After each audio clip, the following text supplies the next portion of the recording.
Thank you so much to Lions Live for having me. I'm Goddess Rivera, the Global Director of Culture and Community at Twitter.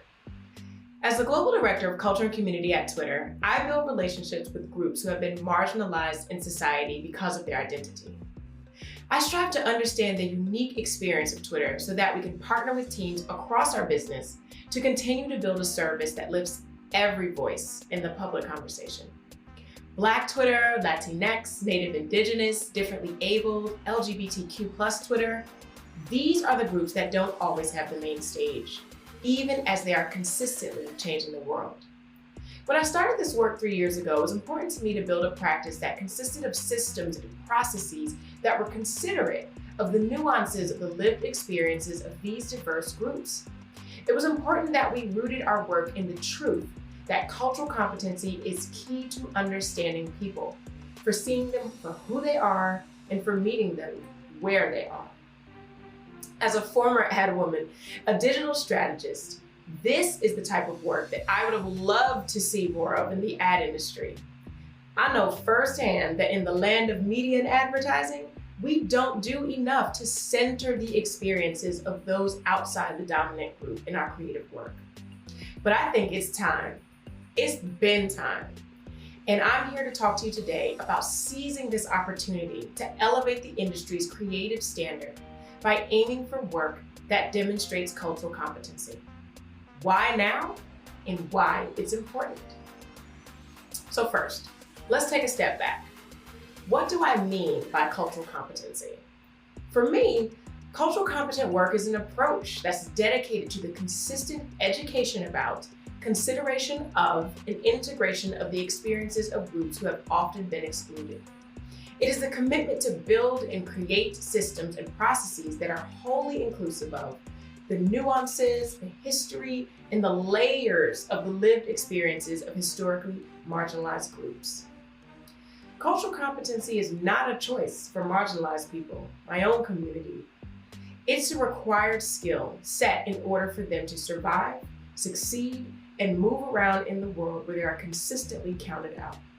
They must understand the societal and historical factors that have contributed to the systems that oppress them. They work to understand the behaviors and culture of the dominant group, of people who are different from them.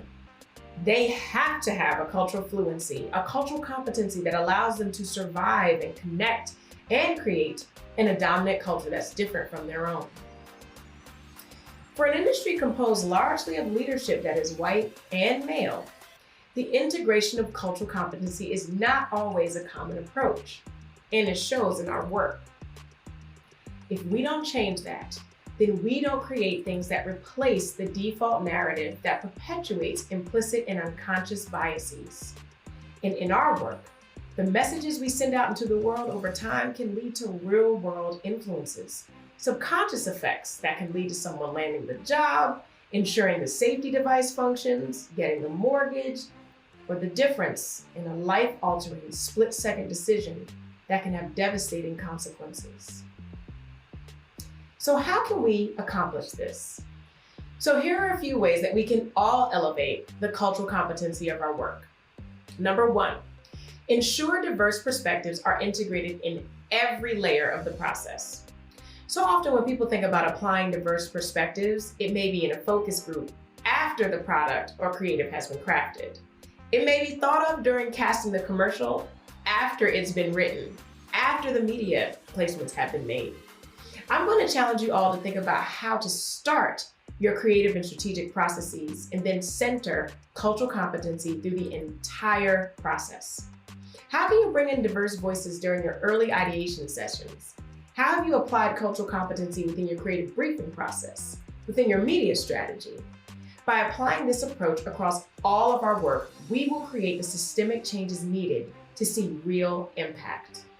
Number two, ask questions. As we create and design, we owe it to our audiences to ask important questions to make sure that what we create will be useful and of value for all. Who will be impacted by this idea? Who will be most at risk? Who will be and has been most excluded from participating in this? Who might this creative misrepresent? For example, Considering that many vehicle safety measures were designed by and tested using the dimensions of the average man, not women, one can only imagine how dangerous and catastrophic a design oversight like this might be for women and pregnant drivers. Creativity is powerful, but the cultural competency is what makes creativity truly impactful. Number 3, pass the mic. I often say that I don't start my creative process until I listen and learn first. The voices we are working so hard to connect with are the ones who are most closely understanding their own wants, their needs, what they're fighting for, and what brings them joy. Our industry has the power to implement creativity at scale, and sometimes the answer is simply as directly amplifying the voices from these communities. How can we pass the mic and back their messages, their passions, and their experiences? Number 4, don't wait for the crisis. You wouldn't send a close friend a birthday text once a year and let that be all, right? So that sparse approach shouldn't lead how you build and sustain deep relationships with diverse communities. Strive to find the way you can best create meaningful relationships with communities. And that starts by showing your commitment and listening to their honest and transparent experiences and thoughts. Understanding different people in different cultures can offer lessons that can help our personal growth. It can help us be better friends, family members, members of the community. But I challenge you to think about how it affects your work. How does what you understand about the world and what you don't affect the processes that you have in place to spark and deliver your creativity? The work we do has real-world impact. The images, the ideas, the messages that go out into the world impact perceptions and decisions. Imagine the outcome we could make if everything we pushed out into the world was truly inclusive and represented everyone, including those who have often been pushed to the margins for so long. When we create work and products or solutions that are inclusive of marginalized communities, we create something that is meaningful to all. So I leave you with this challenge. Commit to the work of better understanding different people and cultures, society and its systems, and require cultural competency out of everything that you make. The work is hard and it's unending, but the reward is so worth it. And I'm grateful that we all have this moment in time to do this important work together.